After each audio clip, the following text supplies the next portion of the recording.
And we have up next Chris L. Yes. Thank you for having me today. The topic is environmental justice. So when I think about environmental justice, I hear the word justice. You know, I hear balance, equality, harmony, and that's what the environment needs right now. So when you think about harmony and balance, I look at a two-way street. You know, as above, so below. As inner, as outer. So all of these environmental crises that we're dealing with, we kind of got to reflect on how the environment is playing a role in our health, in our very own health. So with health, we want to not look for the cure, but we want to heal. You know, we don't want to look for a cure for these environmental imbalances. We want to come from a holistic point of view and how the environment can heal and be rejuvenated and how it affects us on a social level, an economic level, a political level, and a health level. So what can we do? We can place and implement collaborative functions such as, you know, communities, universities, schools, public schools, charter schools. You know, we want to get people out into nature and reconnect. You know, we're kind of disconnected. And the more we reconnect with nature, we start to look at ourselves in a way of, hey, these health issues are just not in the environment, but the reflection of the environment is having a detrimental effect on our health. Whether it's heart disease, you know, as we look around the city, we see a lot of dialysis centers popping up, you know, obesity, stroke. All these things are the result of the environment in itself.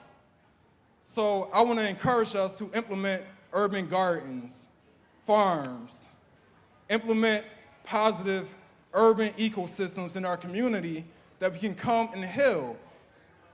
You know, not everybody's going to want to go out into nature, take nature walks. So what can we do? Let's bring the nature to the people. Let's bring the resources and the information to the people. Let's show the people how nature has the power to heal and to reveal. You know, so what I do throughout the city of Philadelphia is I provide holistic literacy. I take basic knowledge of the plants around us. Nature is speaking to us. Nature is trying to communicate to us, reach out to us.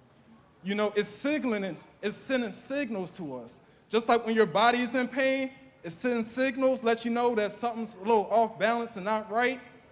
So we gotta look at the correlation between our health and the environment. So I just make little distinctions with herbs, with plants, and how to closer identify our close relation to it. So if we can see, let's start off with this herb. Y'all know what this herb is, right?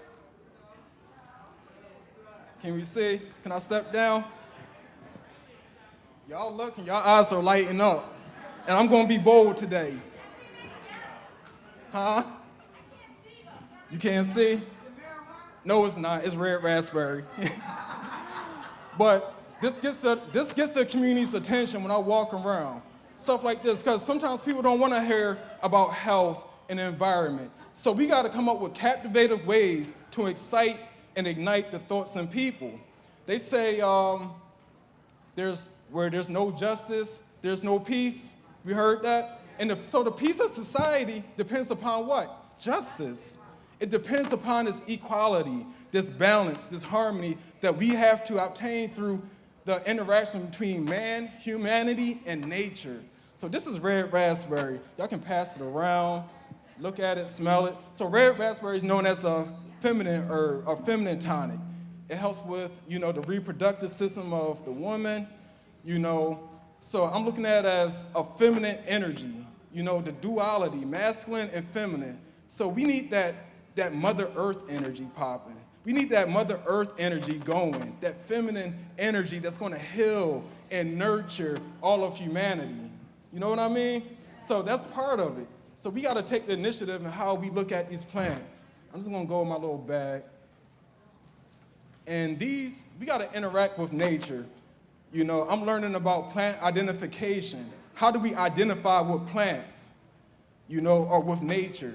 But more so, how do you identify with yourself and your relation to nature? So this is stinging nettle right here. You know, stinging nettle is very good for the kidneys. It supports the prostate. It helps get uric acid and various acids out the body. So this is stinging nettle. I washed it off. Stinging nettle tends to have a little sting to it, but when you wash it off, it's high in protein, high in vitamin C.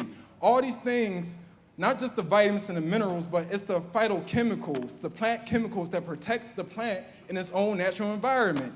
So as it protects the plant in its natural environment, when we ingest this, it fortifies the body, strengthens the body from all the environmental pollutions that's attacking us and making us sick. Let's make these correlations. Here's some more stinging nettle. Okay. This is dandelion root, code name, lion's tooth. You know, dandelion is great for the liver. It's abundant in what? The springtime. So it's letting us know that when this, what they call a weed, it grows abundant. Because nature has intelligence. Nature has a wisdom to it. And I'm telling you, when you still yourself and go into nature, nature has secrets to reveal to you. And as we see, this dandelion root or this dandelion flower pops up what? Every springtime. It's letting you know that it's what? Spring cleaning. Time to what? Cleanse and rejuvenate your liver. The liver is the only organ in the body that can fully regenerate. So it's cleansing the body, getting all the impurities out from what? Their environment. And if it's doing this for your body, just imagine what it's doing for the environment. In our finite thinking, we believe that these herbs are just here for our rejuvenation. But when we raise our thoughts to infinite wisdom, we begin to see that these herbs and plants are here just for the earth itself, so the earth can cleanse and purify and move in its natural ways. And I'm going to save this one. This is ginkgo biloba. Now, all these herbs are people plants. They grow around people. Ginkgo biloba is known as a memory plant. It's good for cognitive function, thinking.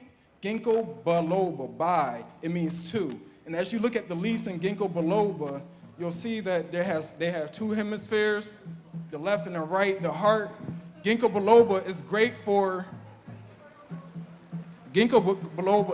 for reducing environmental emissions from the gas, from the pollutants, and it pulls the toxins from the air. So we have a lot of cars and everything. It pulls that toxin from the air and purifies the air. So it does the same thing for the human body. When we ingest ginkgo biloba, it does the same thing for our brain, the pollutants in our brain. It pulls the toxins out in our brain to help us think and function better. Thank you. Locally, that's a local. It's originally from, I think, the Japanese gave it to me. That's the story I heard. They gave it to Philadelphia. But if you open it, it has a real distinct smell.